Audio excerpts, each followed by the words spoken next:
I'm Dr. Sancho Rodriguez-Villar, intensive care consultant in one of the biggest teaching hospitals in London. I am the senior medical advisor for the Water Jetting Association. The Water Jetting Association was created over 40 years ago by a group of operated, contracted manufacturers with the water jetting industry in order to raise the standards, the safety standards. Following that spirit, they create the senior medical advisor, which is me at the moment.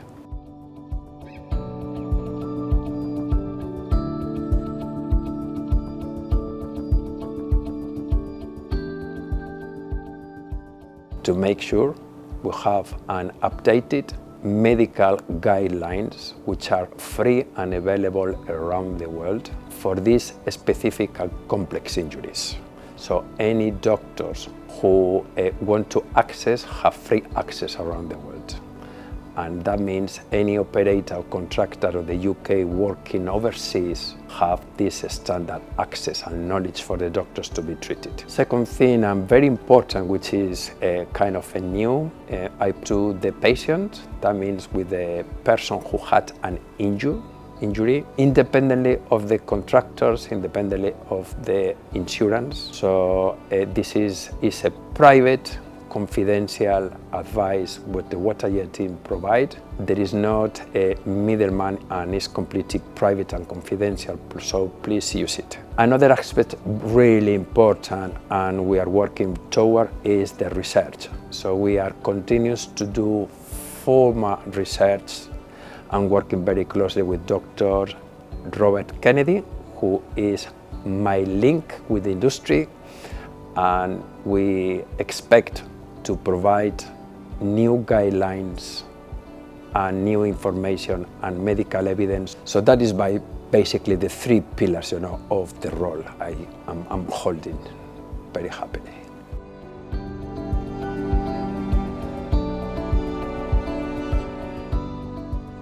We define as a fluid injection injury when you break through the skin. In order to break the skin, you need a pressure approximately of 50 atmospheres.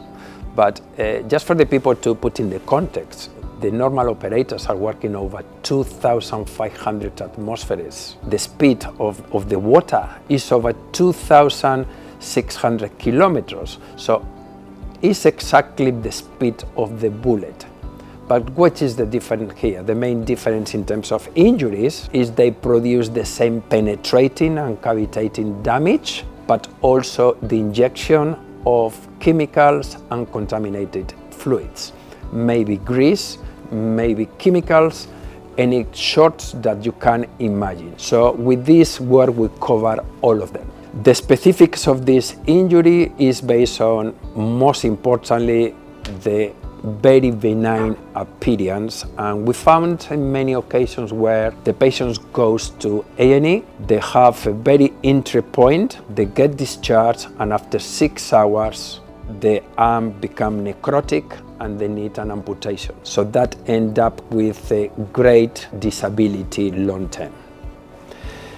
These guidelines highlight very important, what to do, and obviously to take seriously these injuries, because these injuries need to be decompressed, explored in theater, and to start with microbiology and antimicrobials from the first time on arrival. So that can be very debilitating injuries. We have as well a broad spectrum, injuries. We have been described decapitations, we have been, exsanguino, and we have, loss of limbs. In the top of that, I would like to highlight, we thought initially when we started the research, in 4 years we have more than 10,000 downloads. And we really believe, for what we can see, has been uploads of all over the place around the world. And also is now a main reference citation for in the medical journals. So definitely we can say these are not as common as we thought initially, and we need to be very careful with that. I will say not as uncommon, but very likely not reported.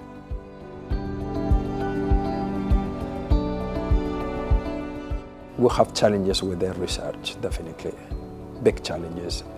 The main challenge by far, this is an injury which is underreported. It's underreported because it's an industry report. It's related to the fear of the operator to lose the work. That was the main difficulty, not to have reported cases in order to do a proper medical exam and to do a proper medical study. However, we use the literature search from the 30s up to now. I've been in contact with other countries and other companies abroad, and then we managed to get a broad spectrum of the type of injuries and the complications we have. From that, we managed at the end to create very clear guidelines with a multidisciplinary team.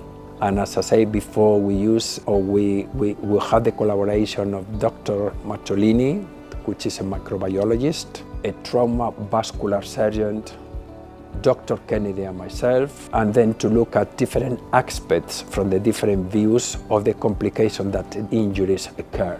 This will behave like a ballistic with penetrating and also cavitating injury, plus a very highly contaminated, which usually face and is more evidence after 6 or 12 hours after the injury.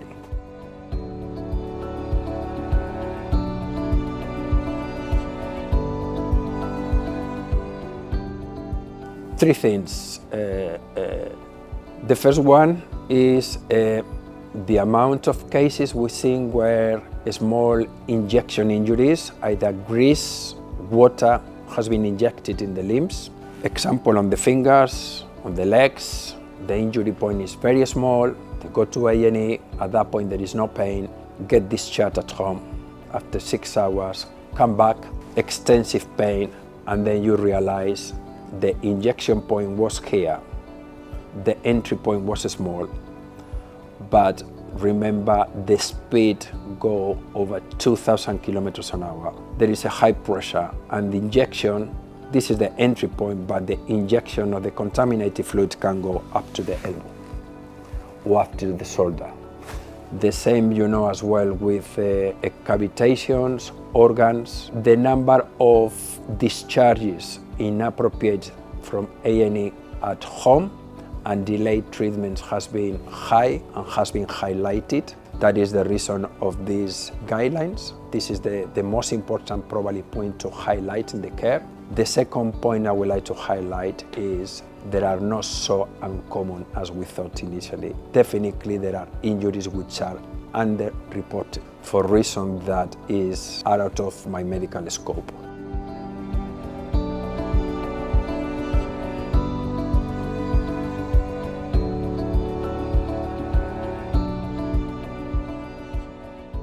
Well, I would say there are too many injuries here we can see, One is, the most common one are the limbs.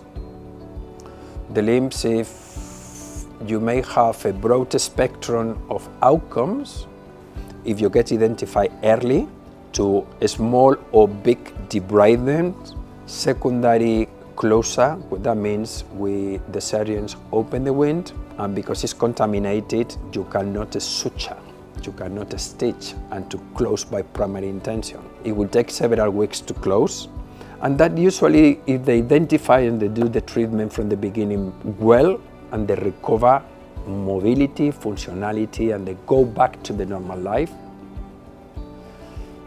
There are injuries where has been picked up late, and then disability is huge, because usually happen in hands or in legs. So there is a long-term disability. And the third and less common, or at least less reported, are major deaths. So we are talking about dissections of the femoral arteries, decapitation, etc., etc. I'm afraid, and I suspect, there are several cases which are not reported.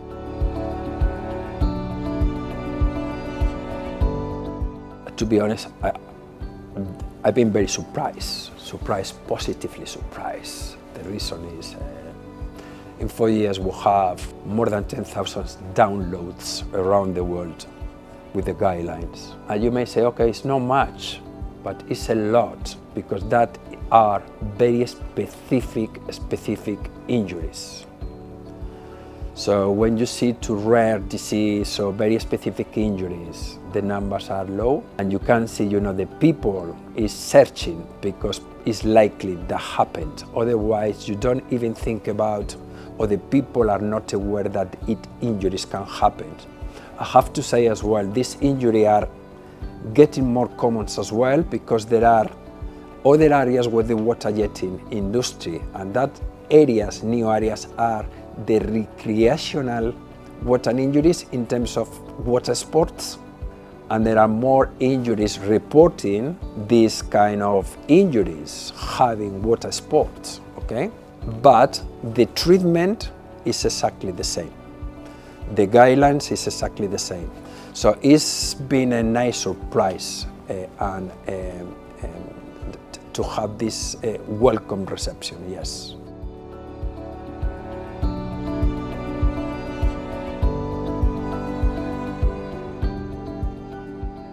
The algorithm is no more, no less than a summary and a conclusion of which is the best pathway to follow on these complex injuries. It took us, 3 years of hard work and a multidisciplinary meeting to reach the conclusions.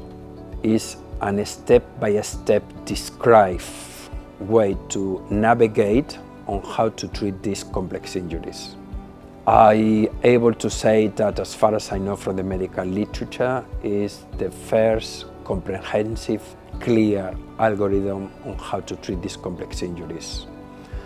And as a proof of that, we can see, the number of downloads around the world that has been used, and the number of medical journal citations of this algorithm we have.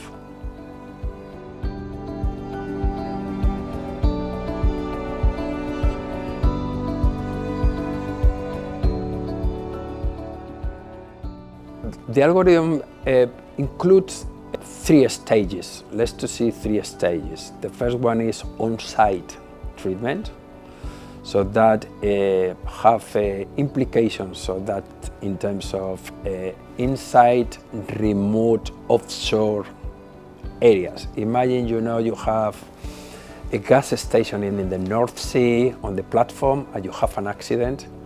The algorithm touches the first step, how to treat the initial injuries, so that it will reduce the impact of the morbidity and impact of the disability if you, from the very beginning, you are able to follow the algorithm and to do the things properly.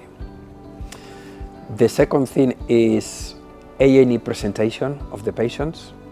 The algorithm will guide doctors who never seen this kind of injuries and highlight to the doctors this is not a benign injury. So you have a second tier of improvement of care in A&E hospitals around the world. And the third tier is regarding the surgeons and microbiology involved, where we deal with the advice on how to treat, but also which are the common complications and how to suspect the complications after treatment.